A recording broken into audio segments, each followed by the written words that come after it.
Hey everyone, welcome to my YouTube channel here. Today I'm going to be making a video teaching you how to get rich with print on demand. You can think of this as a roadmap with print on demand. I made a very significant amount of income in the many years that I've been doing print on demand. The time has flown by. I'm going to share with you my personal roadmap. And I'm going to try to keep it all under 10 minutes. But I guess you guys will be the auditor of that. I'll leave it to you guys to see if I failed or succeeded on this mission. So let's talk about it. Most people discover print on demand through YouTube. You know, they see an ad, they see a video. Next thing you know, they're in the print on demand rabbit hole. They start a Redbubble account, they start an Etsy account, they apply and they get accepted to merch by Amazon, whatever the case may be. They decide that they're going to put t-shirt designs on products, whether it be t-shirts, hoodies, whatever, or just designs in general, put them on products, and they're going to make money. What they don't know is that there are two things that matter when it comes down to your print-on-demand design succeeding. And it doesn't matter if it's eBay, it doesn't matter if it's Etsy, it doesn't matter if it's Redbubble, it doesn't matter if it's TeePublic, merch by Amazon, it doesn't matter. You have traffic and you have your conversion rate. And what traffic is a combination of things, but effectively, how many visitors are you getting to your actual product? Now, you can think of that as picking the right niche. You can think of that as how much competition do you have, because competition certainly does affect that. You could think of that as search volume issue as well, because let's say you have no competition, but there's a lot of search volume for a certain topic, you're not really going to do much. There's a lot of elements within traffic, right? And then you have conversion rates. Is your design attractive? Let's just say the topic you get does have traffic, right? Let's say it does get attention, but your design isn't attractive.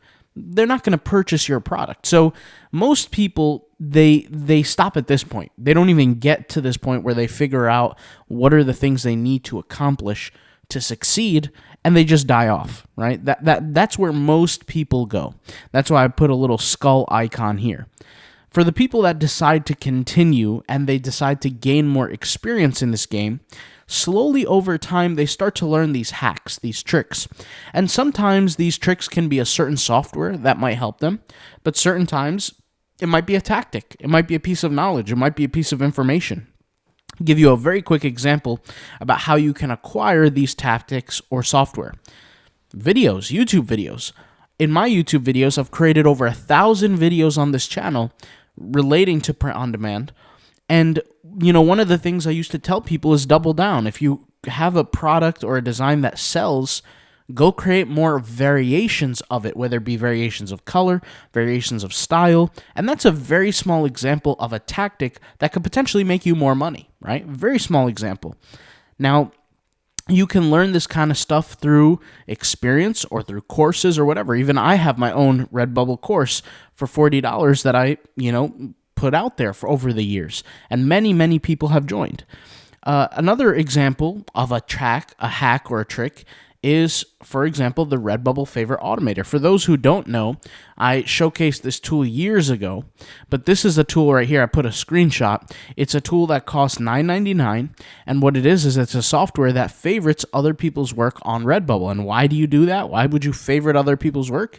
In an effort to get favorites back so that you can rank for your designs that have not sold yet over the other designs that have not sold. That's kind of the whole point. So for example, if there's a certain keyword that has, let's say, 1,000 designs, 950 of them have never sold, the other 50 are ranking higher by nature because that's how the algorithm works, because they've already sold.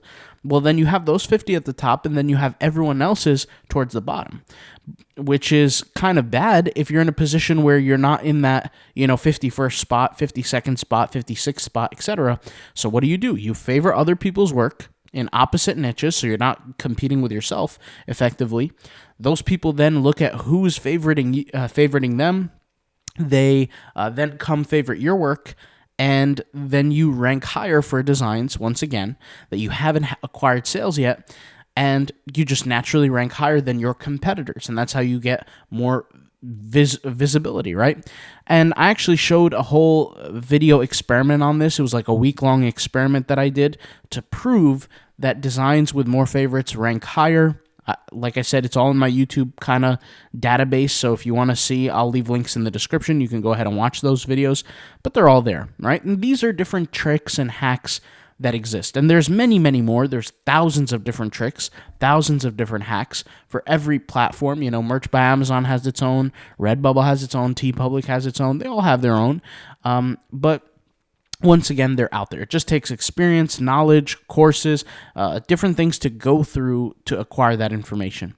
After that, you're going to have to get to a point where you audit yourself.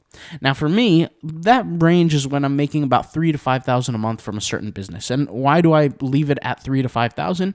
It's simply because $3,000 to $5,000 for most people is a full-time income. For most people, if we look at the average household income in America, the average household income is about $72,000 for the whole entire house.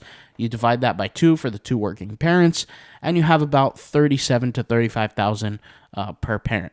So the way I look at it is, if I'm going to pick up a side hustle, I want to get good at it, good to the point where I'm generating essentially what I determine a full-time income. So $3,000 to $5,000 a month from that business. For you, if you live in Uganda, for example, you don't have to worry about $3,000 to $5,000. Maybe you're going to audit yourself at $50 a month, maybe $75 a month. Everybody's in a different position. So, it doesn't really matter what the number is, but I'm just telling you.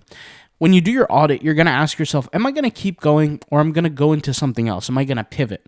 And for some people, it is pivoting, right? They might refactor their skills and go to a different website, go to a different platform like Etsy, like TeePublic, right? Maybe they started on Redbubble, now they're opening up a TeePublic account.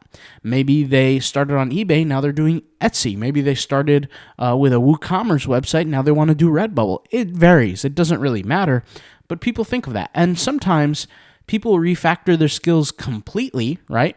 And they go to a whole different category, which is, for example, Adobe Stock. And I'll give you an example. On this YouTube channel, at one point in time, all I talked about was print-on-demand success. Then when I taught people how to use AI, upload images that are AI generated to Adobe Stock and make money off of it, pretty much every single person who took my advice made more money in Adobe Stock in a period of weeks to months than they ever did on print on demand. That's an example of skills refactoring. You're just taking your knowledge, your skills of certain industries, and you're reusing them into new industries that can potentially make you more money. And there's nothing wrong with that. It's just an option. Some people, on the other hand, decide, you know what, I'm not going to refactor my skills. I'm just going to keep going. But in this case, why do we use this blue image here?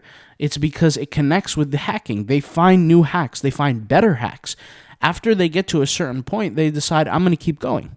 And I can give you guys a real-life example that most of you know about this if you've watched my channel, and you can go back. The evidence is there for years, 2, 3, 4 years ago. I would tell people, guys, this is what I'm doing. And what I would do was I would hire people overseas to do the work that I would do for me, and I would give them access to my courses.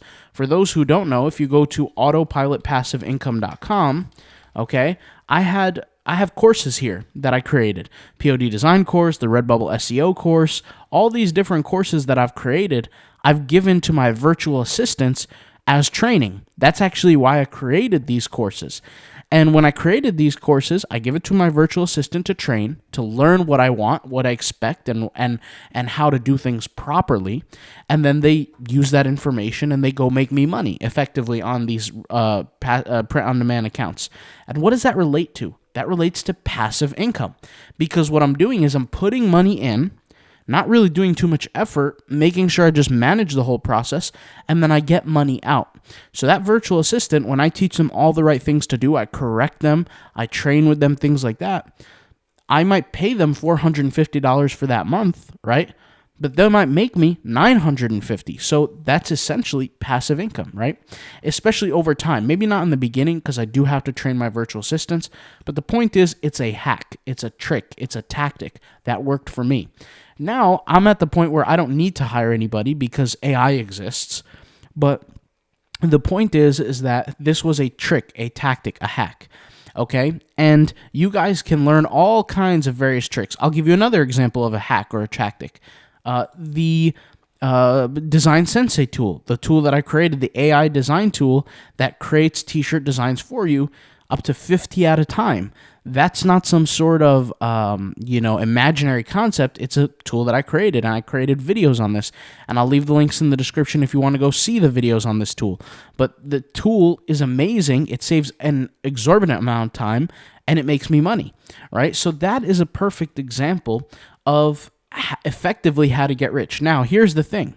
One thing we're missing from this whole entire concept is when we zoom out, we take all this money and then we reinvest it. Absolutely. We reinvest it. That's how we make more money, or that's how essentially we grow exponentially as opposed to growing geometrically. Does that make sense? So here's the thing. Most people grow geometrically. What does that mean? It means month 1, I make $100. Month 2, I make $150. Month 3, I make $350. Month 4, I make whatever. But exponentially means year 1, I might get to, let's just say, 10 grand. Year 2, I might get to 100 grand. Why? Because I've acquired a certain amount of knowledge. I used a certain amount of hacks, tricks, and tactics, and then I accumulated a certain amount of money, and then I was able to reinvest that money and grow exponentially as opposed to geometrically. Now that's in a short form, guys, how to get rich very quickly. Let's see. I pretty much failed. Under 10 minutes was my goal. We're 11 minutes and 19 seconds. But hopefully this video helps you out. Of course, I summarized things. I didn't go too deep into things. Of course, like the tricks, the tactics, the hacks. There's a lot of things you can do to be extremely successful with print on demand. But I wanted to put this out there. You know, years ago I sold 9 of my Redbubble stores for over 100, well, not over, but 179K. So hopefully this video helps out. You know, I'm just here to help, and I'll talk to you guys later. All right, peace out. Bye. Thanks for watching. See you soon.